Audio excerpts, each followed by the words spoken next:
Okay, it is a Monday. Thank you for joining me on the Monday edition of the Better Man Podcast.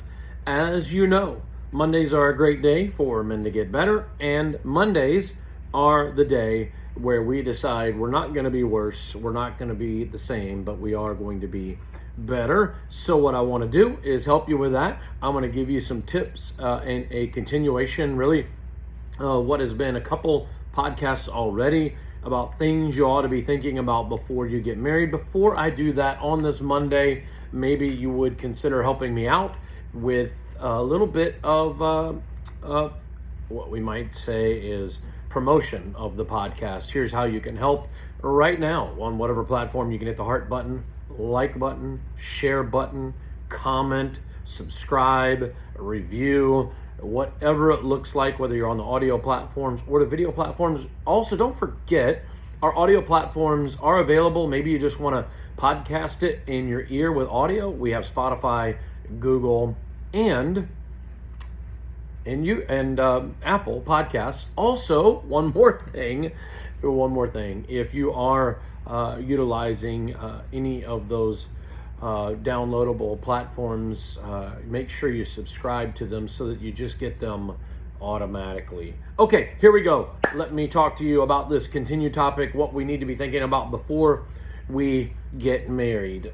I think on Wednesday of last week I talked about money, and then I talked about big three critical things on Friday as I talk about so many of these other variables that you need to know with your spouse, your fiance. A quick reminder, you're listening to this. Maybe you're not serious right now. Maybe you're already married right now. You think this doesn't apply to you. Things I'm going to share are critical things that maybe you need to circle back and deal with your spouse. These conversations have to happen for us to have healthier marriages. So whatever I'm revealing to you in our time together today, you say, well, I'm already married, it's too late. No, it's not. Have these conversations so that you can clear these things up. It's important. And of course, if you're in too deep with some of your struggles, a pastor, a mentor, a counselor can always help guide you through some of these conversations. All right. Now it's just going to be really, I guess you'd say, a myriad of things that I'm going to give you to be thinking about, piggybacking off of Friday. So here's something that most couples are not talking about. How about this? What are your goals for the marriage? Where do you want to be? What are your goals in this? We understand, and we established on Friday, that it's covenant. But as we journey through this covenant marriage, what are your goals? This is a huge blind spot for men, because most men want a woman who will support his goals, dreams, career, money, possessions, all that. His lifestyle to look like a big dog. And so most men want that support, and they don't even speak it. They just say that by osmosis, she'll just figure out, support all my desires. I know, because I've been there.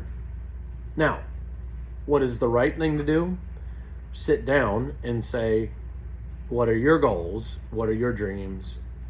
Here are my goals and my dreams. I hope that God is at the center of all of that. But most men fail to sit down and ask the woman, what are your dreams for the marriage? She has desires and she has dreams. And where would you like to be in 50 years, in 30 years, in 10 years, in 5 years? Which leads me to the next thing. Will both of you work? Will both of you work full-time jobs? When does the education stop? How far do we want to get on education? If children happen, when will one of you be staying at home? And are we going to embrace that and support that? And why is that important to your spouse, that there's a stay-at-home situation? Most people don't agree on this, and so they end up just hoping it's figured out, and there can be a lot of chaos on that. So if we say, okay, we're going to have a child one day, that's a conversation. When are we having children? When do we want to have children? When does she want to have children? When do you want to have children? Is that different for you versus him or her, vice versa? Conversations about when, how, what about children. We kind of get married and we wing it and hope it all kind of works out. It doesn't have to be that way. I'm not saying we got to plan everything down to the end, but so much strife has come out of this kind of stuff. So as we talk about career, marriage, children, all of that intertwining, having discussions about how this will take place is definitely critical, which leads me to, another conversation, which is when you aren't in agreement, how will you settle things? And a good counselor, premarital, can walk you through these and say, hey, make sure that you understand how you're going to have discussions. What will happen? What are the ground rules for how we're going to settle sometimes when we disagree on things? Maybe, for example, you find that in the raising of the children, things are out of balance. What do I mean is maybe one of you is the disciplinarian and one of you is not. One of you is becoming the good guy, typically the dad, and the mama has to do the discipline, let's say. How are you going to handle that if it arises that she's frustrated because you never do the discipline? Or maybe even she does the discipline and you come behind and reverse the discipline. It's so unhealthy. You see this happening in marriage. Now a problem arises. How will we discuss that problem? By the way, that problem is a premarital discussion. How will we discipline our children? But then, how will we handle disagreements? Being coached on that is so important. Again, most people pay no attention to this, and they spew and argue and escalate because they don't know how to handle conflict. A good counselor, therapist, premarital pastoring can help guide you through this. What about going back to some of the topics we talked about on Friday? What inspiration did you get from your parents' marriage that you're bringing into this marriage? What were the great things? Not just the difficult things, but what were the great things that you see that you want in your marriage? I think that's a great discussion. I mentioned before, what is the children situation going to be one day? And if we can't have children, will we adopt? I think that's a great question to talk about before, because that can be very conflicting. Somebody could say, okay, well, we couldn't have children, I want to adopt. And the other one says, I don't. I think we ought to just be without children. And that's going to be a huge struggle. I guess take it back one step. Do we both agree that we're going to have children? That would really be bad. Marrying somebody and then you find out later they don't even want children. So I think that's a great discussion that you need to be able to handle. Let's talk about sex. Have you had those conversations about what you want from sex? What does she want from sex? What does good sex in the marriage consist of?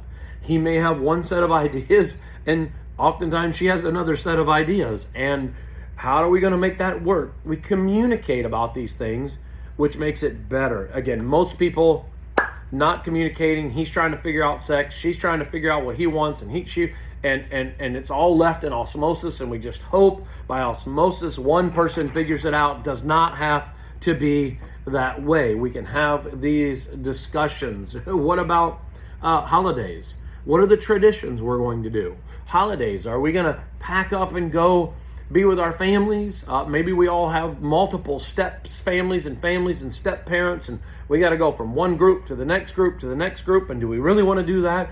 How are we going to handle that? What's the priority? Do we alternate? These can be huge issues of discussions. What about where we're going to handle our vacations? Where are we going to go? What does she like on vacation? What do you like on vacation? How do you express love towards one another? On the podcasts previous to this, I've talked about understanding love languages. Do you know how love is expressed from your spouse so that you can encounter that, how they experience love from you versus what you think comes across as love. I think those are critical. Will you create environments where feelings can be shared and emotions can be shared? I think these are just sharing with you some of the big questions that we maybe don't know about one another. I think also piggybacking on Friday a little bit, what are the deepest, darkest secrets that your spouse has? I think this is a big one I probably should have talked about on Friday. But what is a deep, dark secret that maybe they've never shared with anybody that they need to share with you? Because those secrets oftentimes drive the marriage a certain direction, behaviors, okay? Those secrets are usually tied to events that are producing behaviors in life. What are secrets? Are there addictions they haven't told you about? Knowing this beforehand is going to be powerful. I'll give you one more and we'll finish out our time together. And that is this. If we struggle in our marriage and we can't work things out, will you go to counseling with me? Sir, will you go to counseling? Will she go to counseling? Are you open to counseling? Because ladies, men, listen, if your to-be spouse is not interested in counseling, when you're probably going to need some counseling, then you're going to have some struggles, I think, along the way. All great conversations. I think other things like who shares what household duties, who's going to do what around the house, what are the expectations, where are you chipping in, where is she chipping in, vice versa. I think that's another big one as well. You could probably share in the comments some of the things you know about, like communication and how we're going to communicate, styles of communication. Could probably give all of those things along the way. You comment and share some of the things that you've learned as well. Let me pray, close it out. Lord, thank you for reminders to just be better as men. Things that we can do better that kind of we've ignored as men over the years. Help us to see how we can grow with your help, God, to guide us to be better men and to, of course, handle our spouses properly and in love and in care. In Jesus' name, amen. See you on Wednesday.